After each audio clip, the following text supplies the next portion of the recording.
Thanks, Tom. My first guest tonight.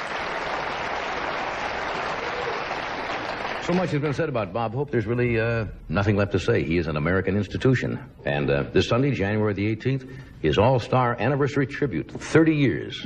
Television comedy will be on NBC from 9 to 11. Would you welcome Bob Hope?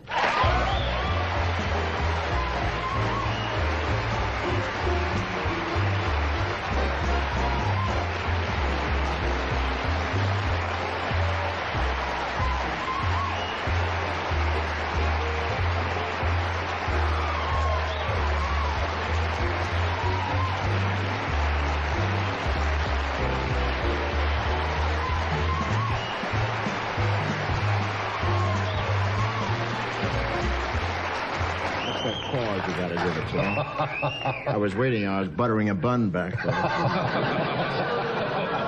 Were you really? No golf, huh?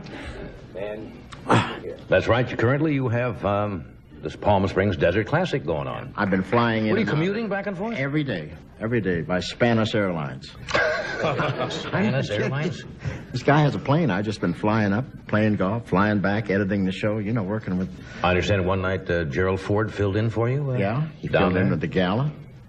Was he funny? Yeah, he's very funny, they tell me. Yeah. He'll never do it again. No, he said, Bob is busy, but I'll pardon him. That was his big laugh down there. Big laugh. 30 years. He is really good. Yeah. Really wonderful. 30 years with the same network? 30 years. I'm on my 31st now. Have you ever been with another network? I don't recall. You've never worked for any other major network? This is it. On radio, too? Always NBC? Radio. I was on radio for 12 years before that. Yeah. So I'm on my 43rd year. That's incredible. Started as a child. I sat there listening to you. Yeah. Oh, I meant that. When I was growing up, not to make you sound like an elderly man, but I would tell you and Jack Benny and Fred Allen and Fibber McGee and Molly and all of those shows had a great effect on people of my generation. Because we stole from you all. Sure. A little bit here and there. Sure. Your first show was a great, wonderful medium. I don't know why we ever got into this stuff, I loved radio at Sunset and Vine. We used to do it, read the jokes and kiss the script, then walk out and drop the whole thing in the can and keep going right to the golf course.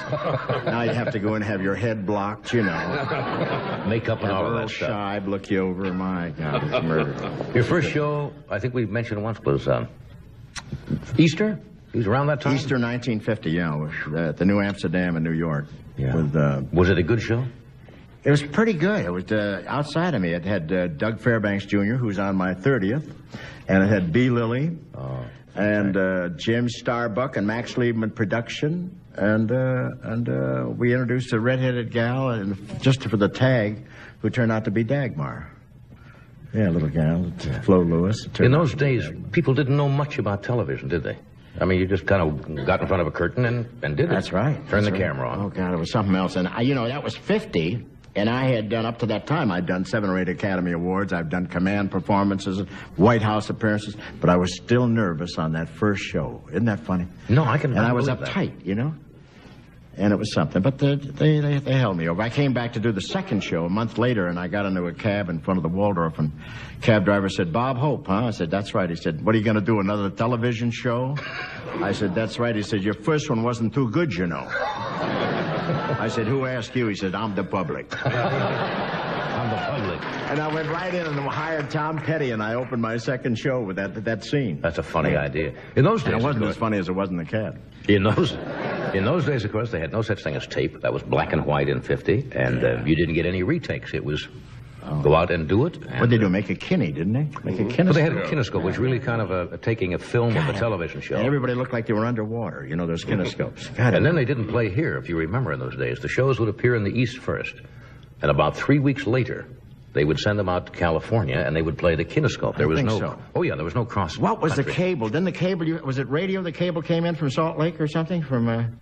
They came to Salt Lake, and then the cable brought it in. Yeah, later on, but not until the 60s. I don't think we had stagecoach with Ronald Reagan driving or something. Something like that. I understand you had a lot of people here at NBC last week. We had, and even Fred Silverman on the show. We had Fred Silverman, and wait till you see him. It's a collector's item. He's smiling. He's smiling. He gets a couple of laughs. He does about 3 minutes, and And it's funny. We have a clip. I understand this has to do with jokes about your nose. Yeah. When did you first start making jokes about your nose? You have a unique nose. I mean, it's a nice nose. We're going to talk about heads. I'll tell you what. I do.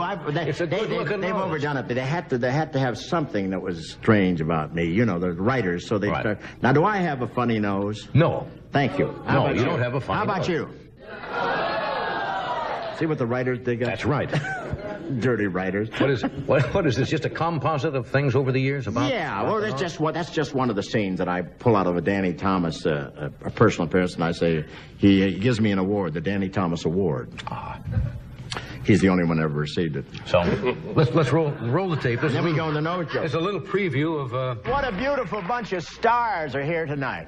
I appreciate this. With all these celebrities, seating was a problem until we decided to do it alphabetically, and I want to thank Claude Akins for the suggestion.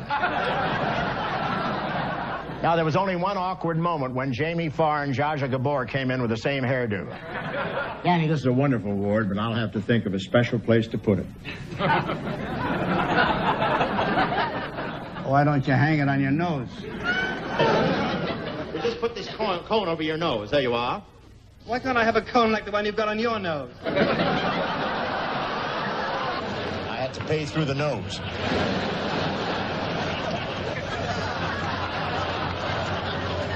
It's nice of the man to wait that long for his money.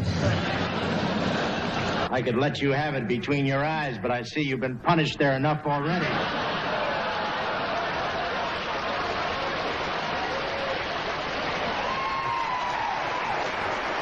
We'll take a break. We're coming right back.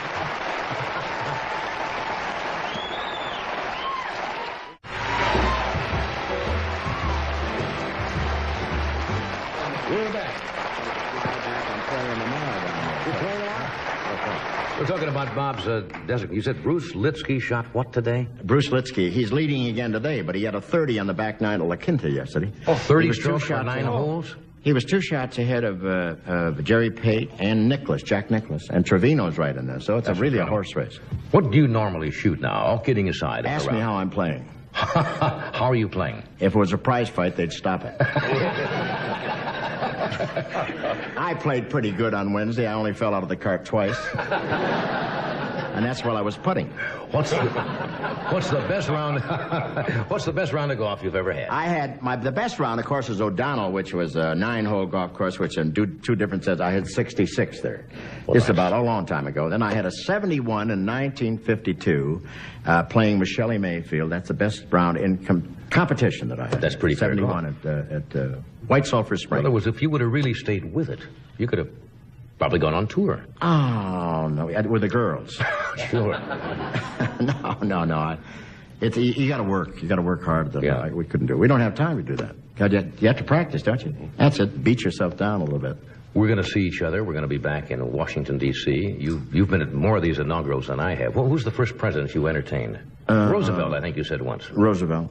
FDR. FD, not Teddy. Yeah. I knew you. Bing always said Lincoln. Where did you go? It's what? What's the temperature right back in Washington? It's 40 today. Well, that's not bad. Yeah, I just talked That's not bad. to Frank today about the thing, and it's 40. It's warmed up. Yeah. Because it was about 20, wasn't it, or something like that? You know? You said Johnson had a good sense of humor. I remember we talked about that Johnson once. did, right. Kennedy was awful sharp. Johnson was something. He was driving down through Texas. You know, he liked to drink beer and drive fast. And the cops stopped him. He was driving himself, and the cop stopped and went back for his book. When he finally got back, Johnson cranked the window down. Cop looked and says, "Oh, my God." And Johnson says, "You better believe it."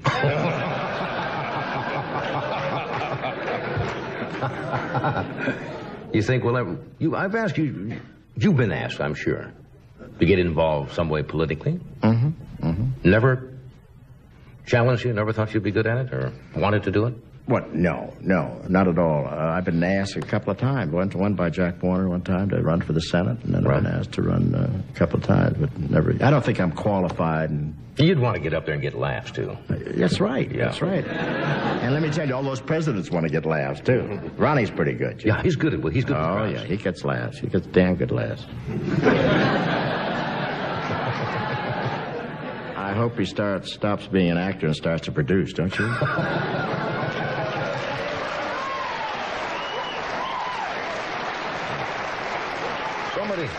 I don't know where somebody got these photos. Oh, come on now. Come on. Come on, we always like to Where do did these. you get them? I don't know. Somebody brought this. If you would like to see, I'm going to guess how old you are here. Oh. Not more than, what, 7, 8 years old? Maybe younger. I don't know. Robert Hope as a child. Oh, my God. Wasn't he adorable? That's sweet. Now, if you want to see a snazzy-looking 17-year-old... Looks a little gay, doesn't it? Now, 17 years old. Now, look at that. Yeah, man, I could go. In your dancing days. All I needed was food in those days. That's from vaudeville. That's my first vaudeville picture. Yeah. I was lean, buddy. Yeah. Where are you going after the inauguration now? You got your show on Sunday night? I'm coming right back here. I'm coming right back here and go to Palm Springs and play a little. Yeah. Go, because I've had it. I'll tell you. Yeah. Somebody found this today. I don't know if you've got this or not. World's greatest golf jokes. You ever had this? No. Somebody says you might like to have this. That's great, isn't it? I've no gag for it. It's just a great golf stories. Isn't that wonderful? I never give you gifts or anything. No, it's about time, John. Now, that's nice, isn't it? Yeah. I showed Nicholas my swing the other day on the tee, and I said, what do you think? He said, are you on marijuana? I said, no. He said, try some. Hey, Sunday night, 9 o'clock.